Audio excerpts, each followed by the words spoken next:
Speaker Shri Rakesh Sinha जी।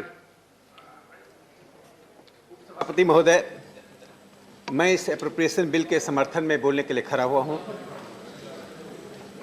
किसी भी राज्य में यदि सरकारें प्रगतिशील बजट बनाती हैं और जन पक्षधर बजट बनाती हैं तो उस राज्य में सचमुच में कल्याणकारी योजनाओं का लाभ आम जनता तक पहुंचता है। सरकारें काम तो करती हैं, बजट तो बनता है, लेकिन जब जन पक्षधरता बजट के केंद्र बिंदु में नहीं होता है तो बजट का लाभ उस आम आदमी तक नहीं पहुंचता है जो इस गणतंत्र का हिस्सा है। हमने 1950 से निरंतर देखा है, बजटें बनी हैं, सरकारों ने गरीब कल्याण और गांव के कल्याण की बात कही है, लेकिन गांव गरीब की स्थिति वही रही है जो हमने 2014 में उस क्रांतिकारी परिवर्तन के बाद देखा। प्रधानमंत्री नरेंद्र मोदी जी ने सत्ता में आते ही जिस प्रकार से कल्याणकारी योजनाओं को, राज्य के कल्याणकारी राज्य को सबस्टांसिव कल्याणकारी राज्य बनाया, वो सिंबॉलिक कल्याणकारी राज्य था जिसमें कल्याण की घोषणाएं तो होती थी, लेकिन उस कल्याण का लाभ उनके तक नहीं पहुंचता था जिनके लिए राज्य घोषणाएं करती थी। नारों से कल्याणकारी राज्य नहीं चलता है।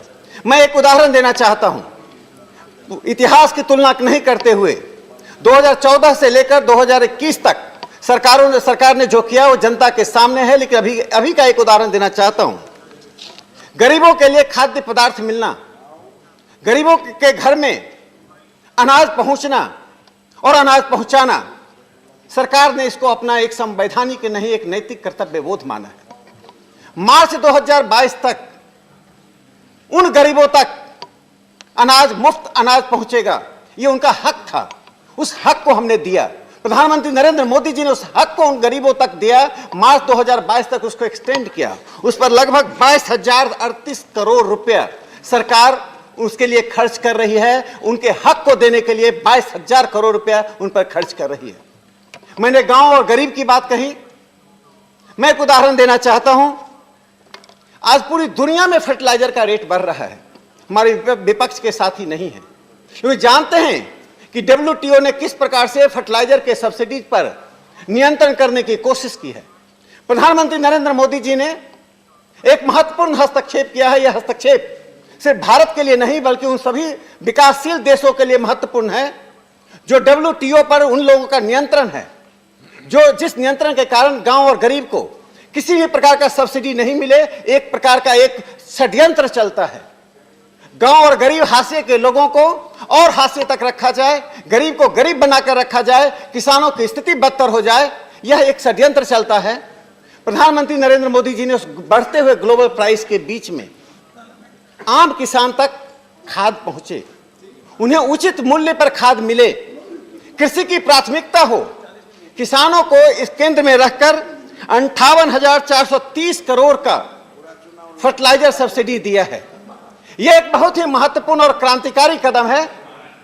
किसानों के फर्टिलाइजर पर 58,430 करोड़ का सब्सिडी देना, यह भारत के किसानों के हित में उठाया गया ऐसा कदम है जिसका कोई समानांतर पिछले के दशकों में नहीं मिलता है।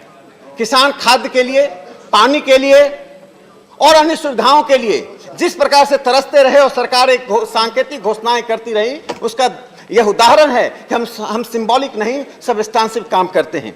तीसरा मैं एक उदाहरण दूंगा।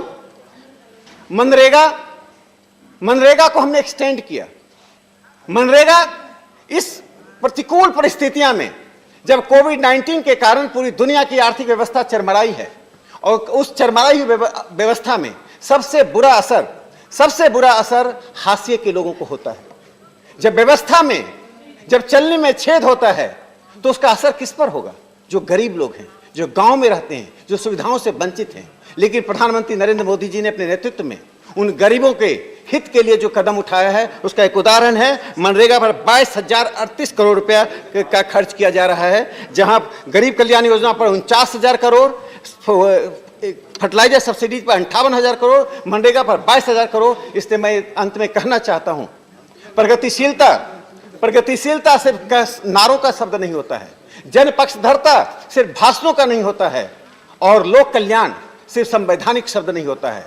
ये शब्द, ये नारे जब जमीन पर उतारा जाता है, इसके लिए ऐसा नेतृत्व चाहिए जिसमें दृष्टि हो, जिसमें जनता के लिए संवेदनशीलता हो। इस संवेदनशीलता के साथ एक समानता मूलक समाज बनाने के लिए जो हम प्रगतिशील कदम उठा रहे हैं, उसके लिए मैं प्रधानमंत्री जी का, माननीय वित्त मंत्री जी का अभिनंदन करता हूं कि सरकार एक जन पक्षधर नीतियों के साथ बजट बना रही है। इस अप्रोप्रिएशन बिल का मैं समर्थन करता हूं। धन्यवाद। धन्यवाद राकेश सिन्हा जी। Next speaker Shri Ayodhya